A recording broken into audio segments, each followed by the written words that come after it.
सारंग केना वियो है? कल मूंसां मुख्तियारकार मिलण आयो हो न।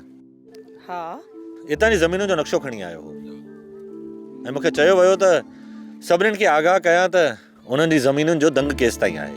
इहो त तमामु सुठो कमु कयो अथव। न त हिते अक्सर माण्हुनि जा जहिड़ा ॿनी जे दंग था थींदा रहंदा आहिनि। इहा सभु सहप जी ॻाल्हि आहे।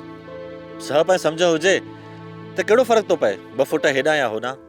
हाँ सारंग तूं सच थो चवीं। जिन माण्हुनि जे दिलि में कूड़ कुपत ऐं साड़ हूंदो आहे न उहे अहिड़ियुनि ॻाल्हियुनि खे खणी झेड़ो करे विझंदा आहिनि। जीअं अदाभूरे वण वढियो त चनेसर जे माण्हुनि झेड़ो कयो।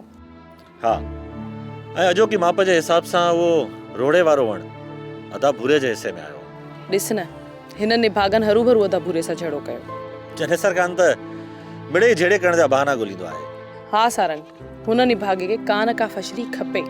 अञा त हुनखे अॼोकी ॻाल्हि तां बि बाहि लॻंदी। कहिड़ी ॻाल्हि था सारंग?